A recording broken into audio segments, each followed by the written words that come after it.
Yes, good afternoon, everybody. Herkese We merhaba. just concluded a trilateral meeting Bir between üçlü görüşme me, gerçekleştirdik. Russian Foreign Minister Lavrov, and Turkish Foreign Minister Çavuşoğlu.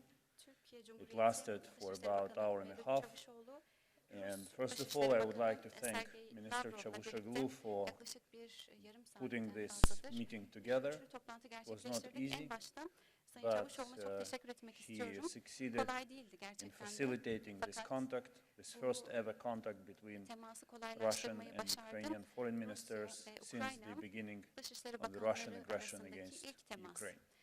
Bildiğiniz This gibi meeting Rusya'nın was both, saldırılarının başlamasından bu yana this gerçekleşen conversation ilk was temas both oldu. Bunu gerçekleştirdi easy Türkiye Cumhuriyeti. and difficult. Aslında hem kolay hem de zor bir Easy görüşme because oldu. Minister Neden Lavrov kolaydı? Çünkü basically Sayın followed Bakan his Lavrov traditional narratives geleneksel about Ukraine. anlatılarını sürdürdü Ukrayna ile Difficult ilgili de. because Zordu çünkü I did my best ben de aslında to elimden at gelenin least en iyisini yaptım. find a diplomatic solution En azından to diplomatik the bir çözüm humanitarian bulmaya tragedy çalıştım. Çünkü unfolding insani bir trajedi yaşanıyor. on the battleground and in the Bildiğiniz gibi besieged cities. hem işgal altında olan kentlerde hem de The most savaşın sürdüğü cephelerde. tragic insani situation trajediyi is sonlandırmak currently için now in diplomatik the city of Mariupol. yolları arama konusunda en iyisini On yaptım. the Sea of Azov. Mariupol'de ve Azov The city denizinde is being bombarded bildiğiniz from the gibi air. havadan It's being hit by bombalamalar artillery fire. gerçekleşiyor. Aynı zamanda ağır And I silahlarla came here ateş altında with bu bölgeler. a humanitarian purpose. Ben buraya To insani walk bir out from amaçla the geldim. meeting with the decision Bu toplantıdaki to asıl arrange a amacımız humanitarian elbette corridor insani koridorları in düzenlemek. and from Mariupol. Mariupol'e From giren ve Mariupol Mariupol'den for çıkan insani koridorları civilians who düzenlemekti. want to flee Çünkü this Mariupol'den gitmek isteyen ve area bu alandan kaçmak of isteyen fear and siviller struggle, var. Buradaki korkudan, and buradaki humanitarian mücadeleden corridor to kaçmak bring isteyenler var. in Ve insani Mariupol koridor, humanitarian aid. Mariupol'de insani yardım Unfortunately, Minister Lavrov was amaçlarıyla not in a kurulacak. position to bu amaçla commit geldim. himself Fakat to it, but Sayın Lavrov buna he bir taahhüt vermedi will kendisi. correspond with respective Fakat yine de authorities on ilgili this issue. yetkililerle bu konuyla ilgili konuşacağını belirtti. We also raised Bir de the issue of a ceasefire, buradaki 24 ateşkes hour konusunu da ceasefire, konuştuk. Yaklaşık to 24 resolve saatlik bir the ateşkes most pressing en önemli humanitarian issue. en önemli insani konulardan biri bildiğiniz gibi. We did not make progress on this Fakat bu since konuyla ilgili de bir ilerleme it seems kaydetmedik. that there are other decision makers for Çünkü bu konuyla ilgili for this matter in bu Russia. konuda Rusya'da bazı başka karar We agreed alıcılar to olduğunu continue biliyoruz.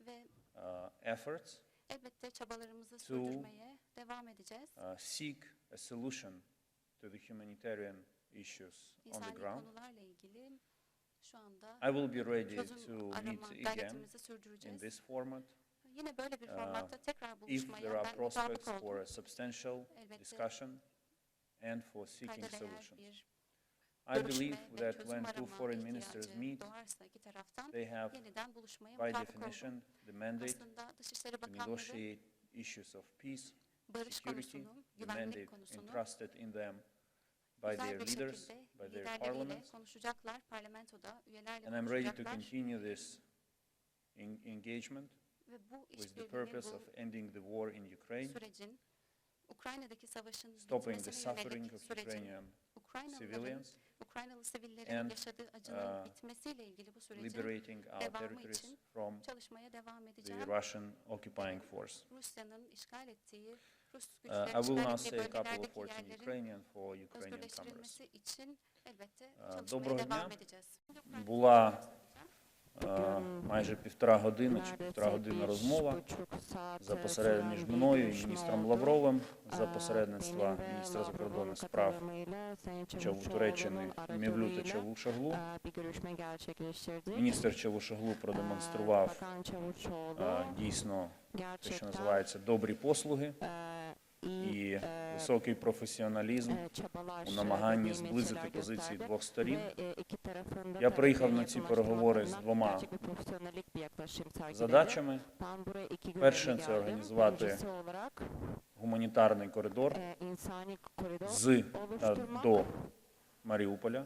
Це найбільш зараз важке місто з точки зору гуманітарного становища.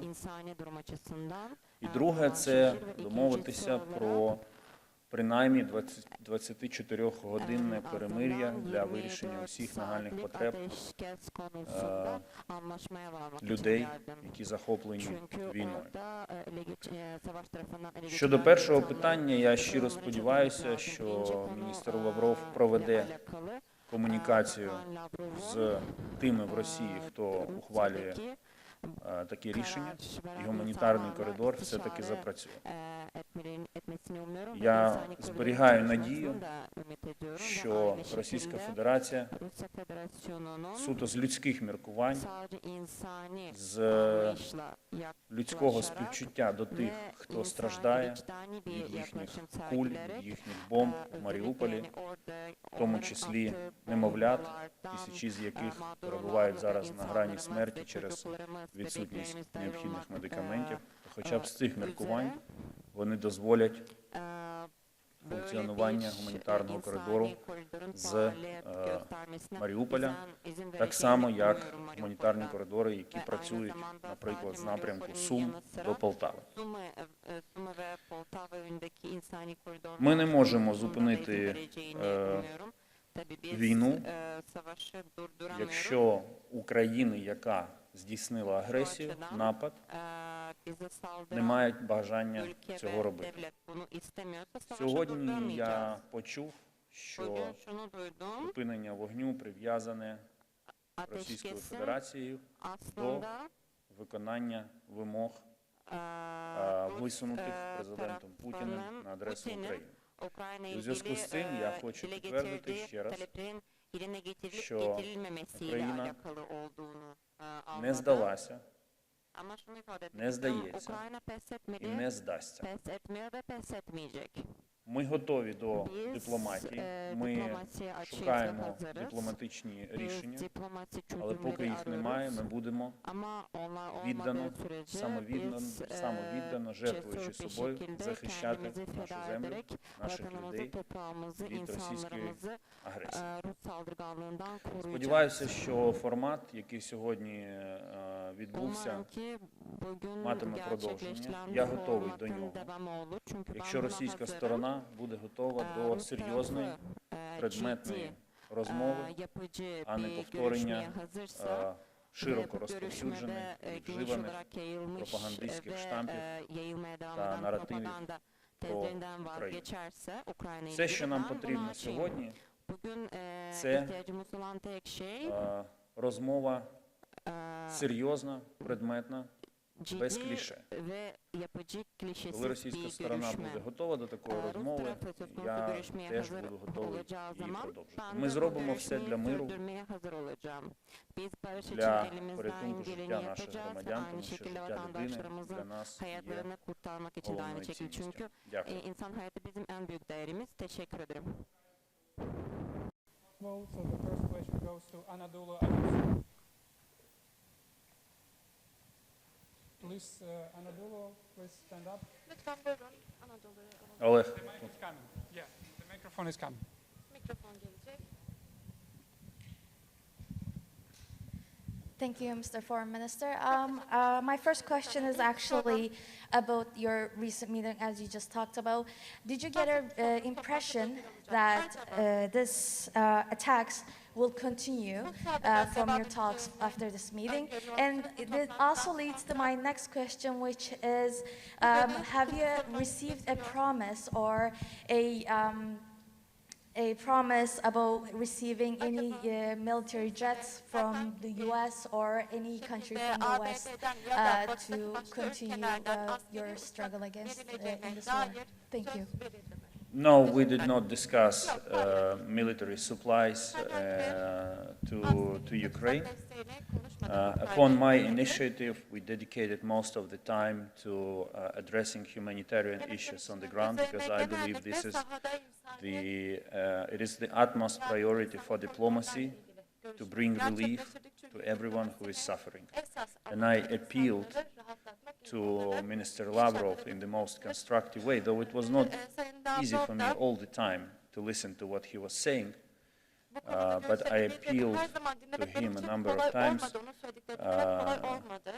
with the request to address urgently the humanitarian issues.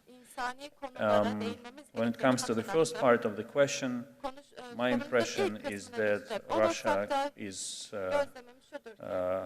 not in a position at this point to establish a ceasefire. They seek a surrender from Ukraine. But this is not what they are going to get. Ukraine is strong, Ukraine is fighting, Ukraine made Russian initial plans fail.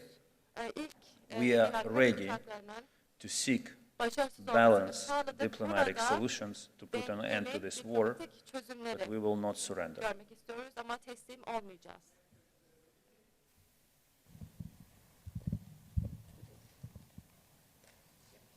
Mr. Kuleba, Tom Bateman at the BBC, thank you very much for doing this. Can I ask you first about the issue of a 24-hour ceasefire? You said there that Mr. Lavrov was not in a position or was not the decision maker, but that he would go and ask the question. Do you have any confidence there can now be a 24-hour ceasefire?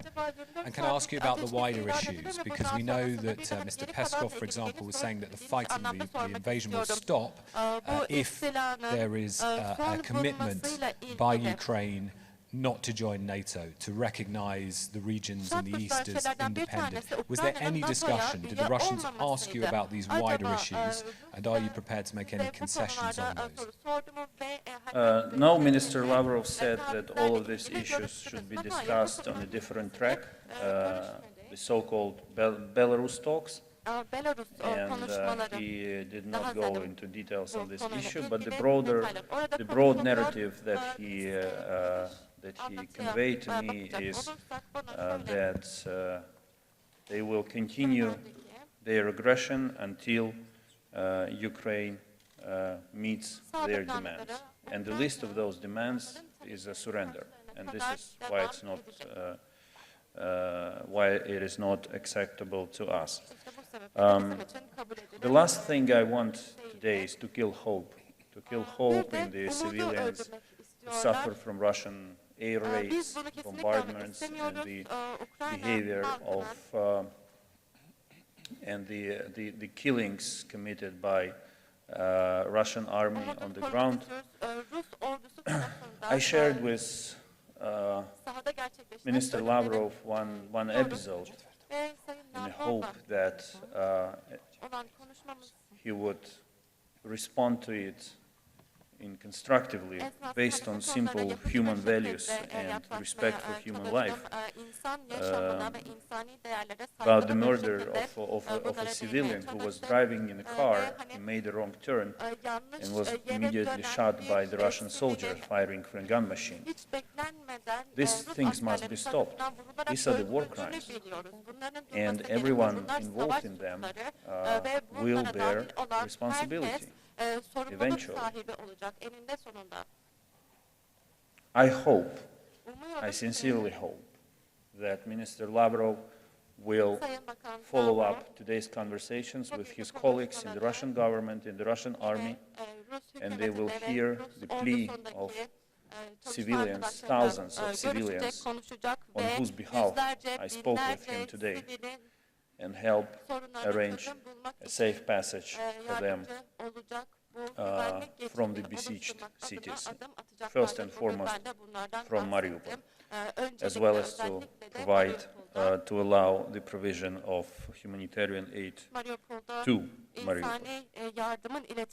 Next question goes to Reuters, please.